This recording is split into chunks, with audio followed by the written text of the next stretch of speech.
Hola, buenas tardes a todos. Gracias por venir. Y no voy a decir mucho más con el reloj ya yendo. Voy hablando de relojes. Pues hablar del 36, del verano del 36. Primero me gustaría destacar que el discurso que identifica el anarquismo o la revolución del 36 con la violencia ignora por completo la obra constructiva de la revolución del 36 y las muchas mejoras que se consiguieron para la clase obrera. Es interesante estar en una feria de libros radicales, literatura radical, y ver abajo un libro que vincula el anarquismo con, los bajos fondos y habla como si existiera una cinta transportadora que lleva a la gente de los bajos fondos barceloneses al movimiento anarquista y después al franquismo. Me parece una forma, un nivel intelectual pésimo, un discurso muy desgastado, un discurso de los catalanistas conservadores de los años 30, pero bueno, supongo que sigue vendiendo libros y por eso está en venta abajo. Pero los libelos contra el anarquismo jamás van a parar, me parece. Lo que tenemos en el 36 efectivamente es una revolución de las bases del movimiento libertario. La gente anónima hicieron su revolución en las calles, tomando el control de las fábricas y la propiedad, en lo que he llamado en algún momento el mayor festival revolucionario de la historia contemporánea europea. Y una parte muy importante de esa revolución eran las barricadas. En los primeros momentos de la revolución, el nuevo poder de la clase obrera en las calles se centró en las barricadas. Cada barrio de Barcelona tenía su comité local revolucionario, que era el foco del nuevo poder popular. Y durante las primeras semanas de la revolución, el poder estuvo casi totalmente en manos de los comités locales, esos comités locales revolucionarios. Y los comités locales formaban la base de la única entidad auténticamente revolucionaria, la efímera Federación de Barricadas, que coordinaba las actividades de los diversos comités locales. Hay un buen libro sobre este tema escrito por Agustín Guillamón y nos explica que esa federación de barricadas era una alternativa revolucionaria al poder estatal. Pero ninguna organización quiso convertir la Federación de Barricadas en un poder permanente, un gobierno revolucionario auténtico. Entonces, lo que tenemos hasta mayo del 37, cuando el Estado republicano reafirmó su autoridad, los comités revolucionarios locales tenían mucho poder en el día a día. En la vida cotidiana vemos el declive de las estructuras dominantes y los símbolos colectivos del poder burgués, el dinero, las corbatas y los trajes, por ejemplo, todos desplazados por un conjunto nuevo de símbolos obreros. Así que se puede hablar de una proletarización generalizada de la vida cotidiana. Los sombreros y las corbatas dejaron de verse en las calles y el rojo y negro de la CNT se convirtió en un símbolo del nuevo poder urbano. El rojo y negro fue muy visto en el paisaje urbano. Hubo enormes banderas que cubrían los edificios ocupados, las tranvías colectivizadas iban pintados de rojo y negro. En fin, el aspecto visual de la ciudad parecía confirmar la llegada de una nueva sociedad obrera. En cuanto a los logros materiales y económicos de la ciudad revolucionaria, estos databan del 27 de julio, cuando la CNT, después de las luchas callejeras contra el golpe militar, el día 27 de julio la CNT llamó a los obreros para volver al trabajo. Y ese día, a partir de ese día, tenemos una segunda ola de ocupaciones de fábricas. Tan solo en Barcelona se colectivizaron unas 3.000 empresas y hubo mucha espontaneidad. Ningún grupo revolucionario había pedido públicamente la expropiación de la burguesía. En el aspecto simbólico hubo también muchos cambios. Los puntos de referencia urbanos, como los nombres de las calles, en honor a aristócratas, banqueros, monarcas, vírgenes, santos, fueron sustituidos por los héroes de la revolución como Kropotkin, los mártires de Chicago, los mártires de Montjuic. Hubo la plaza del miliciano desconocido, una estatua dedicada al conde Güell fue convertida en un homenaje a las víctimas del 19 de julio. Las iglesias, lo que pasó con las iglesias es un tema que siguen hablando mucho de eso. Persiste la imagen franquista de una muchedumbre enloquecida o del anarquismo violento. Es interesante comparar esa imagen con el testimonio del sociólogo austriaco Franz Bockenau.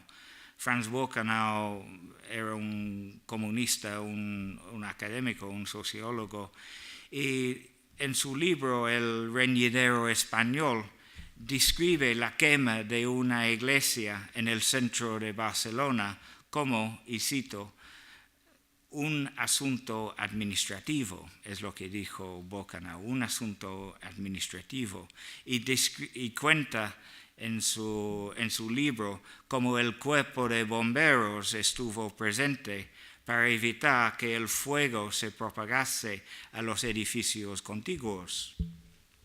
Y hablando de Bockenau, en mi opinión, su libro es un clásico y me resulta mucho más interesante que el libro de Orwell como testimonio de la Cataluña revolucionaria, porque Bockenau estuvo por aquí en septiembre del 36, mientras Orwell no llegó a Barcelona hasta finales de diciembre, finales del año 36.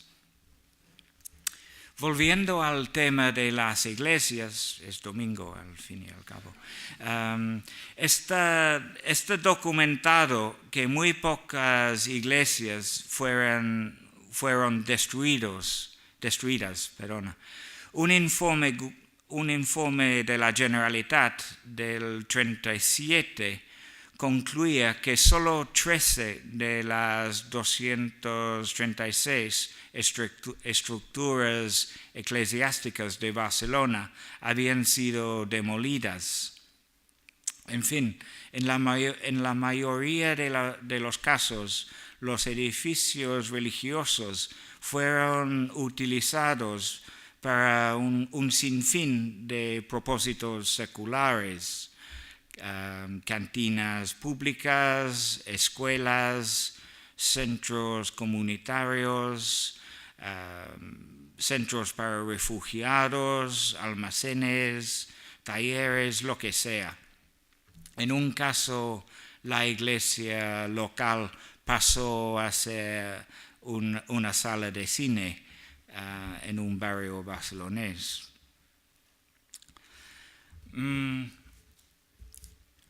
A nivel más general, me gustaría hablar un poco de la industria, de cómo eran las fábricas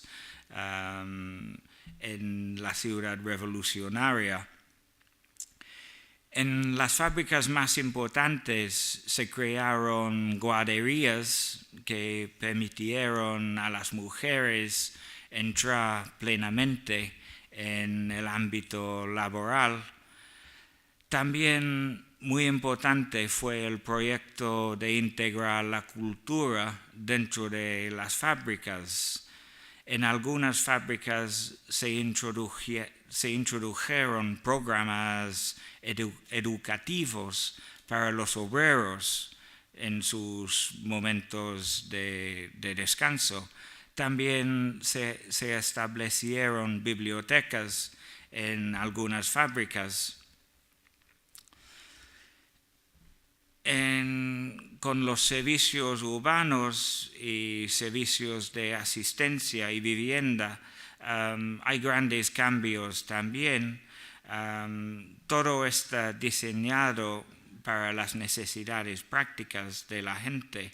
Y es interesante que hasta las fuentes hostiles, fuentes franquistas, por ejemplo, memorias, autobiografías de franquistas, de gente de derechas, reconocen el crecimiento de los servicios sociales y de las mejoras de la ciudad revolucionaria.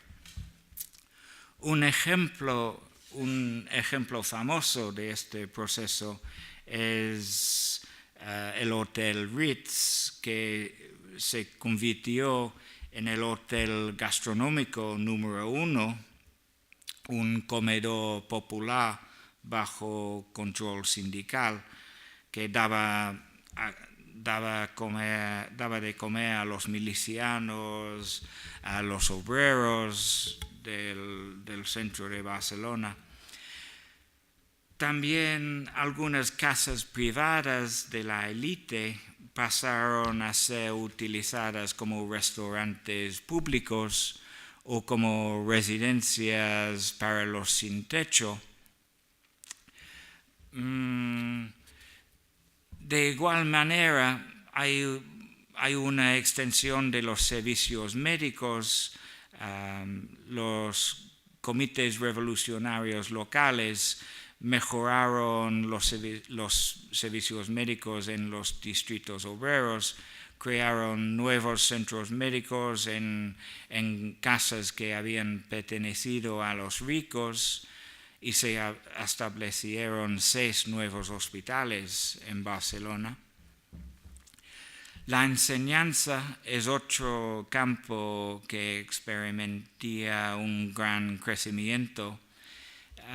En Hospitalet, una ciudad donde no tenían escuelas suficientes, Durante los primeros 5 meses de la revolución, el número de niños en la escuela se duplicó, llegó a los 8.000 niños en Hospitalet. Y la mayoría de estas escuelas nuevas estaban ubicadas en edificios confiscados, colegios religiosos, conventos, por ejemplo, se convirtieron en lugares de enseñanza secular. Para dejaros con algunas críticas de la revolución, pues son muy famosas las fotos de la época de milicianas y mujeres armadas. Y sabemos que tenemos la primera ministra en la historia política del Estado español, que Federica Montseny aseguró la igualdad legal entre los sexos, pero en la calle todo fue muy distinto. La revolución no incorporó a las mujeres en la vida política y social. El movimiento sindical, la CNT, bueno, era un movimiento bastante masculino o muy masculino, y también la situación de la mujer, los pocos cambios en la situación de la mujer reflejan la lógica dominante del Frente Popular, que había relegado la transformación profunda de la sociedad a una fecha indeterminada del futuro. Así que la revolución no terminó con la prostitución. Hay nuevas contradicciones con la revolución, contradicciones que crean muchos conflictos dentro del movimiento libertario. Se puede ver un conflicto entre los comités superiores del movimiento libertario y las bases. El movimiento libertario atrae a gente nueva, gente que jamás hubiera estado en el movimiento libertario antes de julio del 36. Tenemos el anarco-reformismo del movimiento de los comités superiores del movimiento libertario durante la Guerra Civil. El anarco-reformismo no es una cosa exclusivamente de la guerra, se lo ve antes de la guerra con las elecciones del febrero del 36 con el Frente Popular.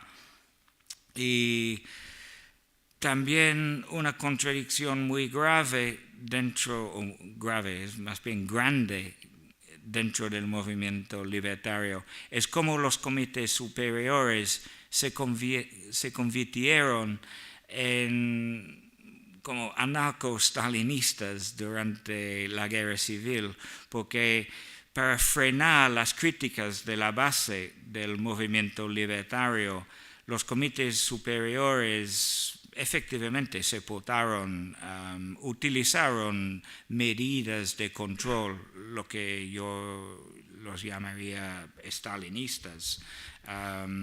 Hay muchas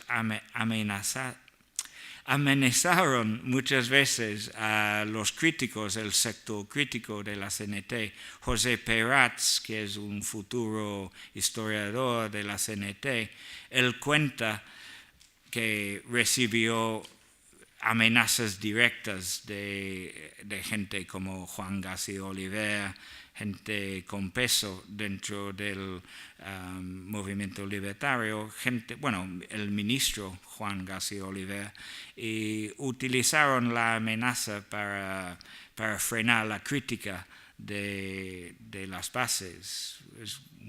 Siempre me resulta curioso que alguien que ha sido anarquista utiliza una amenaza para intenta controlar a un anarquista. No es muy buena táctica.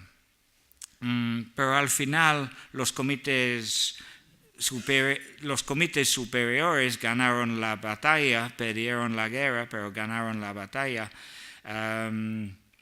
El vehículo principal para la protesta de los críticos fue la prensa anarquista, periódicos como Ideas y Lucha Social de Lérida. Y al final los comités superiores amenazaron a esos periódicos, a los periódicos de los críticos, con cortarles el suministro del papel. Y en la época, bueno, sin internet es imposible tener un periódico sin papel. Así que así terminó el conflicto. Gracias.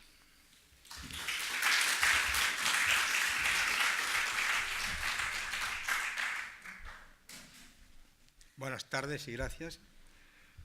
Por diversas razones, hace unos meses estoy trabajando colaboro con la gente del Pabellón de la República en la confección de las biografías de los brigadistas, y ahora estoy trabajando un libro sobre los brigadistas chinos que vinieron a España, y me he encontrado con algunas sorpresas. Charles Emile Fischer, un franco-suizo, escribió a la mujer en enero del 37. Deberías haber visto este entusiasmo cuando atravesábamos Cataluña. Niños y adultos saludaban con el puño levantado, con alboroto y cantando la Internacional. Si tú hubieras visto esto, podrías comprender también nuestro entusiasmo y estarías convencida de nuestra victoria sobre los franquistas. Karl Moore escribió a la familia un mes más tarde. La recepción en Barcelona fue grandiosa. En el trayecto hasta Valencia, más entusiasmo todavía. En las estaciones, la gente alegre nos regalaba naranjas. Unos meses después, la cosa cambia. Margaret Riesler, una socialista de Zúrich, tenía que acompañar a los recién llegados hasta las oficinas del PSUC. Cada vez le costaba más, viendo cómo el antiguo estilo de vida burgués iba en aumento y las cafeterías estaban llenas. Ernest Halperin, un estudiante comunista, escribió al Estado Mayor de Rennes. Se quejaba de la omnipresencia y corrupción, del egoísmo de muchos oficiales que piensan solo en hacer carrera, y de que él ha venido solo para que algún egoísta pueda utilizarlos como excusa para estar en sus oficinas bien vestidos y alimentados. Edwin Wood estuvo en el frente de Aragón y en mayo del 37 se lamentaba de que los guardias de asalto tenían fusiles rusos nuevos, muy nuevos, que faltaban en el frente.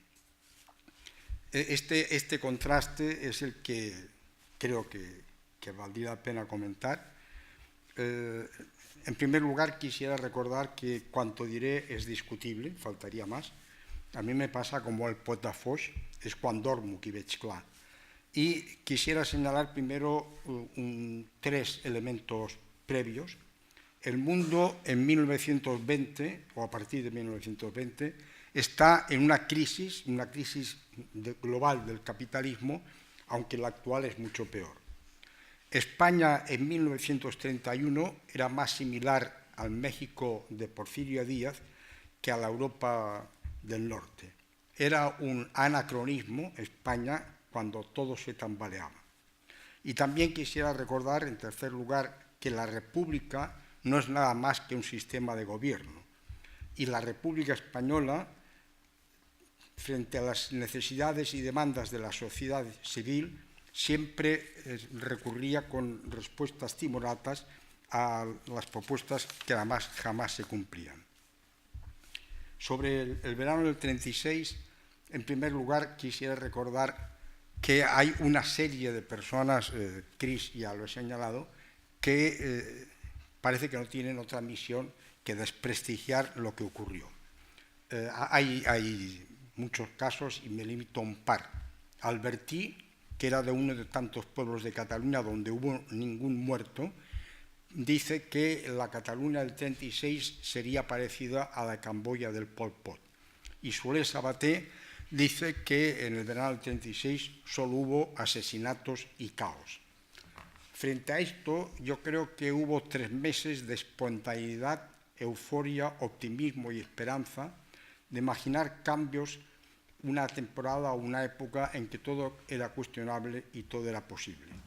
Él ha citado a Orwell, y yo citaría también a Sirisi, en aquel momento era estudiante en la Facultad de Arquitectura, a Fonseré, que fue uno de los que crearon el grupo de cartellistas, o Etzenberger, que mucho más tarde escribiría El corto verano de la anarquía.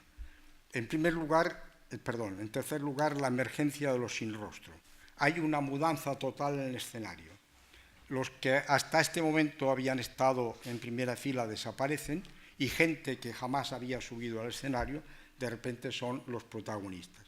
Unos protagonistas, también lo ha señalado Chris, que además visten de una forma distinta. Desaparecen los sombreros, desaparecen los zapatos y dan paso a las gorras o bien a las alpargatas. En cuanto a las mujeres, discrepo un poco de lo que ha dicho Chris. Es verdad que fue uno de los niveles en que hubo menos transformaciones, pero también es verdad que las transformaciones que hubo a este nivel fueron transformaciones que decidieron las mujeres y se autoproclamaron las mismas mujeres. No fue desde el gobierno que hubo los pequeños cambios, sino que fueron las mujeres las que decidieron qué cambios querían y los que podían conseguir. Pienso que algo como Mujeres Libres es bastante emblemático de lo que estoy señalando. Él lo ha señalado también, no nos habíamos puesto de acuerdo, hay una colectivización solidaria del espacio burgués, hay una iconoclastia anticonsumo y antirrepresión, aumentan y mejoran los servicios urbanos y a mí me gusta siempre recordar un pequeño detalle. En la Barcelona anterior al verano del 36 había una cantidad impresionante de mendigos y de niños de la calle que cuando llovía o cuando hacía mucho frío se medio escondían en el depósito de aguas que hay al lado del Parque de la Ciudadela. En el verano del 36 las monjas se marcharon, abandonaron el Colegio de las Teresianas en la calle Ganduché, un edificio de Gaudí espléndido y además con un fantástico jardín, y de una forma espontánea a toda esta gente que se escondían en el depósito de agua les permitieron meterse en el Colegio de las Teresianas. En cuanto a sanidad, yo recordaría un pequeño detalle. Los de la CNT sugirieron a los médicos que podían seguir media jornada trabajando para ellos mismos con la condición de que trabajaran media jornada para los hospitales públicos, con lo cual se consiguió atender a mucha gente que hasta este momento nunca habían sido atendidos. Además de los policlínicos, también se crearon los primeros psiquiátricos y se organizaron los primeros balnearios para determinadas enfermedades. Otro mundo fue posible en el ámbito de la madera, la España industrial, las barberías, la óptica, son casos de actividades en las cuales la colectivización funcionó y me permito recordar un aspecto que a mí personalmente me parece bastante interesante, le estoy dedicando ahora un poco de mi tiempo.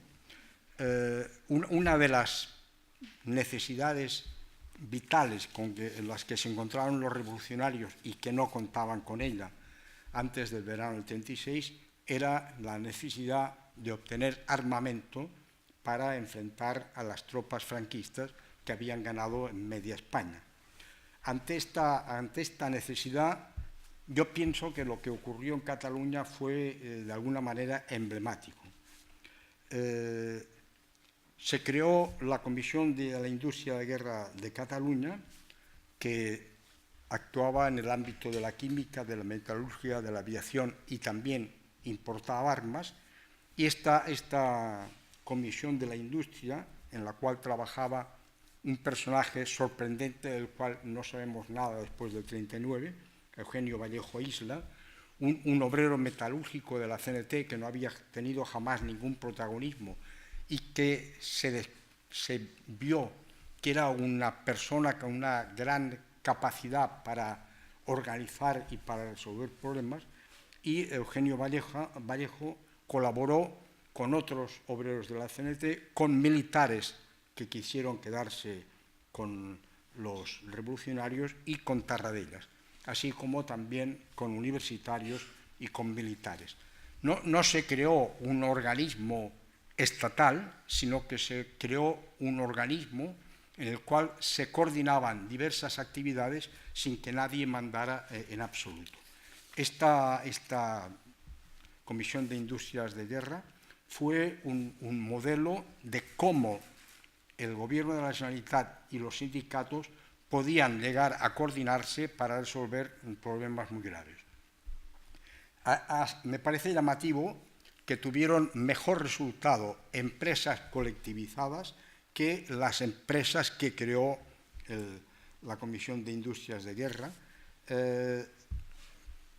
Me parece bastante emblemático que Negrín y el Partido Comunista hicieran todo lo posible para acabar con la Comisión de Industrias de Guerra de Cataluña, y también me parece emblemático que en la crítica a la Comisión de Industrias de Guerra de Cataluña coincidan, por una parte, los comunistas y, por otra, historiadores como Pío Moa, a la vez que historiadores supuestamente progresistas como Zelaida Cal o Martín Ramos. En este aspecto yo todavía añadiría otro detalle. De una forma espontánea, poco después de aplastar a los militares en Barcelona, se pensó enviar una fuerza expedicionaria para recuperar Mallorca para la República. En Mallorca había triunfado el alzamiento militar y se envió una expedición que quería recuperar Mallorca para la República. Esta expedición, dirigida por Bayo, tuvo bastantes posibilidades de conseguir su propósito, pero desde Madrid el gobierno central, lo que quedaba del gobierno central, no pudo de ninguna manera tolerar que una decisión de ese tipo fuera una decisión autónoma que ni siquiera era de la Generalitat, era un grupo de personas, una mezcla total de personas que se prestaron a este intento de recuperar Mallorca. Los gobernantes de Madrid dijeron que no hacía ninguna falta, que era más importante otros lugares y que no era prudente distraer tropas catalanas y valencianas para recuperar Mallorca. No se recuperó Mallorca y yo solo quisiera recordaros que desde Mallorca salieron todos los aviones, o prácticamente todos los aviones, que estuvieron masacrando Cataluña durante toda la guerra. Si no se hubiera impedido el proyecto de Bayo y compañía de conquistar Mallorca, nos habríamos ahorrado los bombardeos que, lo recuerdo una vez más, fueron uno de los factores que más preocuparon a la población civil. Y muchas gracias.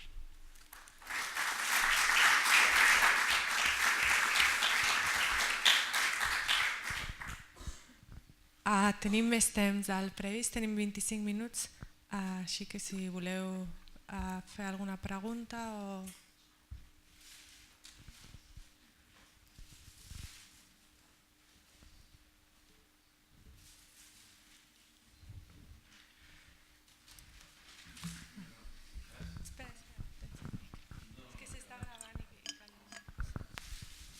Quizás problematizar un poquito más, porque hemos hablado que desde Madrid, desde el gobierno central, obviamente se intentó hacer una labor regresiva o, bueno, apoderarse, ¿no?, de esos sectores o parcelas de poder que de manera espontánea o menos organizadas se habían formado, ¿no?, aquí en Cataluña, pero también problematizar la actitud de la misma Generalitat, con la Unión de Rabassaires o, por ejemplo, el PSUC, en el caso de las colectividades.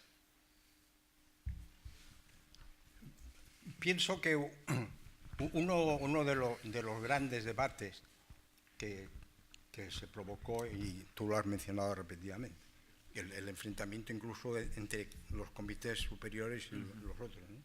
El gran debate es si se puede organizar una sociedad verdaderamente libertaria.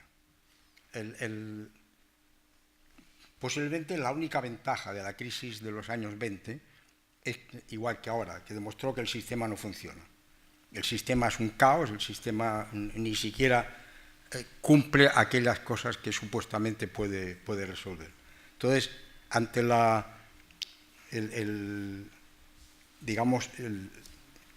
el fracaso total del sistema capitalista, hay que buscar otro sistema.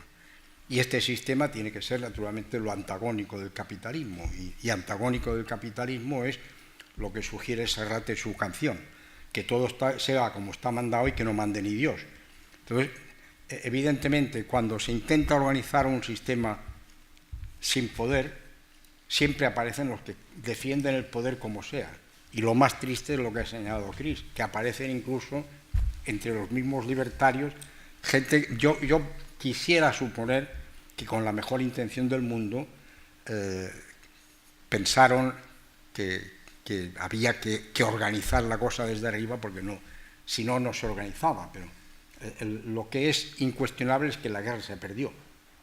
Entonces, las famosas discusiones, primero ganar la guerra y después la revolución, ni revolución ni guerra. Entonces quizá habría que repensar las cosas, ¿no? Solo voy a añadir una pequeña observación, que es un discurso catalanista que va muy en contra de la revolución del 36. Me parece una ironía que la revolución del 36 en Cataluña dio a Cataluña el nivel más grande, más alto de independencia que Cataluña ha conocido en la época contemporánea, que no ha vuelto a conseguir a nivel económico, a nivel militar. Eran milicias catalanas que controlaban la frontera con Francia, y entonces para mí me resulta algo interesante que la revolución no iba, daba algo a Cataluña que los catalanistas no llegaron a dar. Y era una revolución de murcianos y inmigrantes.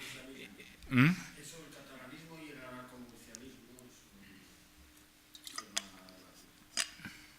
desde el nacionalismo catalán. Sí, bueno, siempre. Este sector más disco. Bueno, la clase obrera catalana. La clase obrera catalana siempre se ha nutrido de gente de fuera, ¿no? Como muchas clases obreras. Pero es otra cosa externalizar o explicar los conflictos internos en una sociedad y decir, pues el problema tiene que ver con los murcianos, los inmigrantes incultos que se inclinan hacia el anarquismo.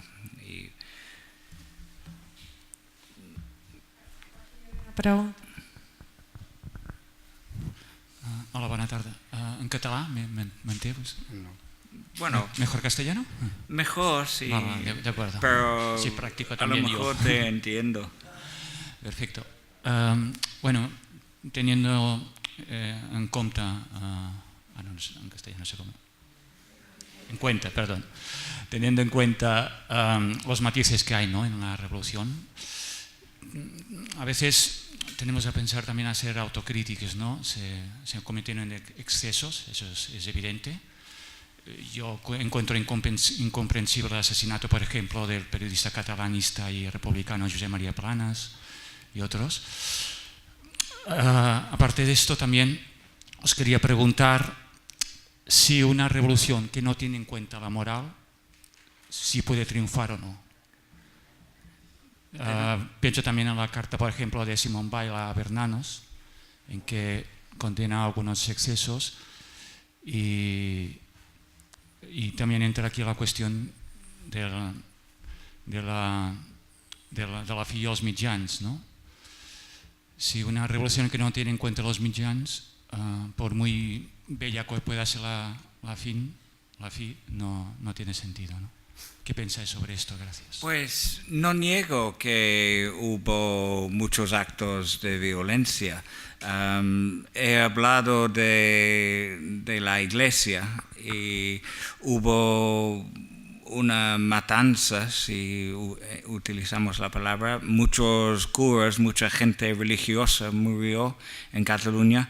De lo que he averiguado de varias fuentes, no fue el deporte exclusivo de los anarquistas, que hay gente de Esquerra Republicana pasando por los socialistas catalanes, el SUC, y los anarquistas que iban cazando a los curas, y gente religiosa. Hablo de eso en mi libro, no lo oculto. Y también tenemos que tener en cuenta que los muchos anarquistas destacados y también no destacados que luchaban contra estos excesos. José Peratz, le he mencionado ya, él sufrió amenazas porque en su época, en plena revolución en la zona de Lérida, intentaba frenar los ajustes de cuenta, digamos. No estoy de ninguna manera justificando lo que pasó, pero hay que tener en cuenta el odio acumulado dentro de la sociedad española, dentro de la sociedad catalana. Hubo muchísimo odio, muchísimos rencores. Yo creo que es importante analizarlo en una manera fría, en una manera antropológica, y también hacer una comparación con lo que pasó en la otra banda, porque en la otra banda mataron a muchísima más gente, y después de tener todo atado y bien atado, Franco siguió matando a gente cuando a nivel institucional, a nivel político, realmente no era necesario. Hasta Himmler, el gran humanitario del SS, cuando vino a España en el año 40, quedó asombrado con la represión de Franco. Pero yo creo que hay mucho mito, no solo en Cataluña, en España, hay mucho mito sobre el anarquismo violento, el estereotipo del hombre con esa cosa esférica, con bomba escrito no niego que anarquistas mataron en la guerra, pero no era una cosa exclusiva de los anarquistas. No sé si he contestado bien a toda. Bueno, yo creo que gente como Peratz, gente como Peró, reconocieron y dijeron públicamente que la revolución no es compatible con un baño de sangre, con muertes innecesarias. Hay muertos en el frente, que es muy diferente a lo que pasó a veces en la retaguardia. Yo voy a contestar dos cosas. Primera, en la Revolución Francesa, en la Revolución Mexicana, en la Revolución Inglesa, en la Revolución Soviética, también hubo muchos muertos. Y los asesinatos no son el eje de la explicación. En cambio, en el caso del verano del 36, siempre los muertos son lo que va por delante. Me parece exagerado. Segundo, en el verano del 36, el 17 de julio del 36, una serie de personas se alzaron contra un gobierno legalmente constituido. Era algo totalmente ilegal. En cualquier circunstancia, alguien que se levanta contra un gobierno legalmente constituido es condenado a muerte. En el caso nuestro, se condenó a muerte, de una forma más o menos rápida, a una serie de personas que se habían levantado contra un régimen legalmente constituido, con una salvedad. La Iglesia española, y dentro de la Iglesia española, la Iglesia catalana, estaba conspirando contra la República desde el mismo 14 de abril de 1931. Alguien tan poco sospechoso como el padre Ragué dice que ni eran santos ni eran inocentes. Yo lamento los muertos, pero se lo trabajaron, se lo curraron muy curradito. Entonces, ahora seguir pidiendo por qué desaparecieron estas personas, la pregunta tendría que haber sido ¿por qué se levantaron contra la República? Creo que es lo que habría que pedir.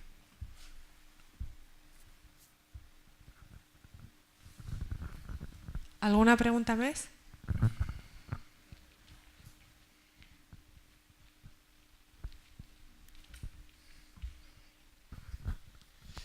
Hablando sobre la igualdad de hombres y mujeres en el periodo de la Revolución y de la guerra, le hicieron una entrevista a una militante anarquista de la CNT que vivió la guerra, y aquella mujer decía: mis compañeros eran muy anarquistas, pero muy machistas.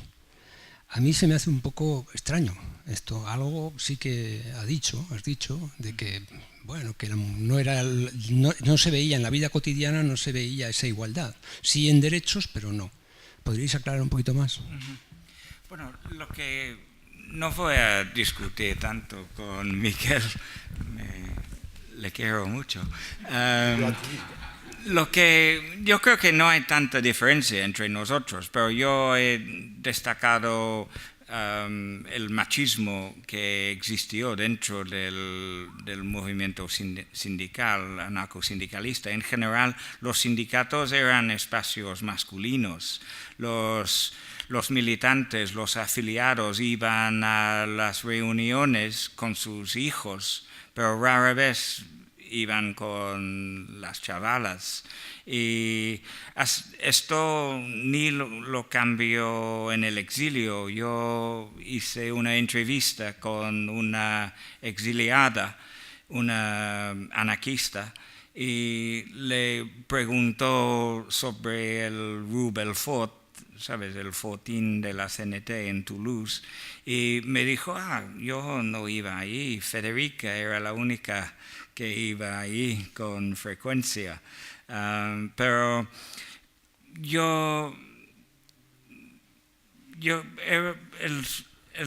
era un sindicato en su mayoría hombres de clase obrera, y tenían las actitudes de la época, y eran lo que eran. Por eso se formaron mujeres libres, para dar más importancia al anarcofeminismo. Pero la gran pregunta, volviendo a algo que no tuve tiempo para comentar, en el verano del 36, el movimiento libertario fue como el dueño, para utilizar las palabras de Companys, era el dueño de la ciudad, pero no cerraron todos los prostíbulos, las casas de... ¿Qué es la frase? Tolerancia. Las casas de tolerancia. Existió una tolerancia en los medios anarcosindicalistas, un gran debate entre el ala más purista que dijo una revolución con prostitución no tiene sentido. En cambio, los comités superiores, los que ganaron el día, quisieron mantener algunos prostíbulos. Así que... Perdón, incluso llegaron en algunos ámbitos a prohibir el alcohol o los juegos de azar. Cuando estuve en Trelew, en la Patagonia, me enseñaron, la conservan en el cafetín del pueblo, una botella de licor sin alcohol, que los anarquistas catalanes habían llevado después del 39. Evidentemente, seguramente no se hizo todo lo que habría que haberse hecho, pero tampoco se podía esperar que una lacra como el machismo, que tenía 10.000 años de existencia, no es tan antiguo como la humanidad, pero sí tan antiguo como el Estado, era digamos, pedir peras al olmo, que en 3 días se acabara con una lacra que durava desde hacía 10.000 años. Era complicadillo. Tenim una última pregunta. Bueno, no es una pregunta, más bien es que ya ha salido antes y justamente creo que es un debate muy vivo hoy en día, el tema del abolicionismo de la prostitución. Quiero decir, sectores feministas, muchos, y para mí los más interesantes, no son abolicionistas de la prostitución, porque al final es como un rollo paternalista de hablar por las prostitutas. Y hay prostitutas organizadas, digamos, que defienden la prostitución porque les da una cierta autonomía, que intentan hacer cooperativas, y tenemos a una buena amiga, pues ahora mismo, que tiene un lugar político en el centro de Barcelona que está defendiendo esto, por ejemplo. Es que decir, como no me gustaría irme de aquí como con esta idea de que la prostitución es mala y entonces que por eso fue un error de la... ¿no? Quiero decir, lo digo porque pensando en hoy en día es un debate no cerrado y al contrario, o sea, mucha gente está como en contra de las posturas abolicionistas. Pero yo quería decir otra cosa también. Sí, en verdad quería decir otra cosa y ha salido esto otra vez.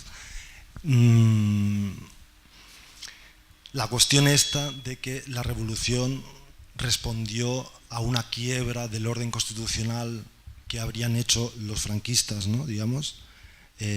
Claro, o sea, los revolucionarios no querían un orden constitucional, no querían un Estado burgués que llamaban para eso, que también era la República. Creo que es un error argumentar de esa manera, porque finalmente, esto es un poco, yo creo que tienen razón los revisionistas, estos reaccionarios de extrema derecha tipo Pío Moa y otros, cuando dicen que en verdad la quiebra del orden republicano no es en el 36, sino en el 34. Con la revolución de Asturias, etcétera, y todo esto. Entonces, quiero decir que defender esto es seguir dando munición, digamos, creo, a la derecha reaccionaria, porque es verdad, los revolucionarios no querían ese orden. O sea, en otra ocasión habrían también vulnerado, digamos, el orden constitucional porque lo que querían era una revolución social. No sé si se me entiende lo que quiero decir. Entonces, se justifica una revolución social por los siglos de opresión, no porque hayan respondido a una quiebra del orden constitucional por parte de los franquistas. No sé si se me entiende. Bueno, la primera parte, yo creo que estoy de acuerdo contigo. Hoy en día lo que iba diciendo es que en esa época el tema, bueno, la gente debatía el tema de manera diferente. En muchos casos eran mujeres libres que pasaron por los burdelos, los prostíbulos del barrio chino, intentando reeducar, digamos, a las prostitutas, a las obreras del sexo, si prefieres esa frase. Entonces, no reconozco que hay paternalismo en eso, que vamos a cerrar los prostíbulos, pero en cambio me parece llamativo que hay argumentos desde dentro del movimiento libertario para mantenerlos, no para dar trabajo a las mujeres que trabajan en los prostíbulos, pero para tener una válvula de escape para las necesidades masculinas, que me parece un argumento diferente. Y en cuanto a lo de Pío Moa, no sé si es que yo he escrito bastante hasta, bueno, me amaga la vida, Pío Moa, mucho. Le considero sencillamente un escritor que quiere buscar justificaciones para el golpe de Estado del 36 y olvida el golpe de Sanjurjo del 32 y también no realmente Asturias se puede considerar lo que pasó en Asturias como algo muy local que tenía más que ver no con un complot para derrocar a la República, tenía mucho más que ver con la cultura obrera local, una cultura militante, una cultura minera de Unión Obrera que explotó en el octubre del 36. Sí, yo creo que los que hablaron en octubre del 36, Caballero, Compans, no iban en serio. En el 34, perdón, en el 34. Lago Caballero, por ejemplo, el Lenin español que habló de una revolución soviética, en octubre del 34 no hubo casi nada en Madrid, nada comparable con Asturias, por ejemplo. Pero lo de Asturias no fue, en mi opinión, no fue un complot para destruir la República. Fue una protesta contra un gobierno posiblemente autoritario con gente de la seda, pero más adelante la izquierda bien pensante se compromete con la vía electoral, con las elecciones del Frente Popular. Y es en ese momento cuando los golpistas se preparan en serio para destruir la República. No sé. Moltes gràcies. Ho hem de deixar aquí perquè ara tenim una altra xerrada sobre els límits del capitalisme, treball, ecologia i cures. Gràcies.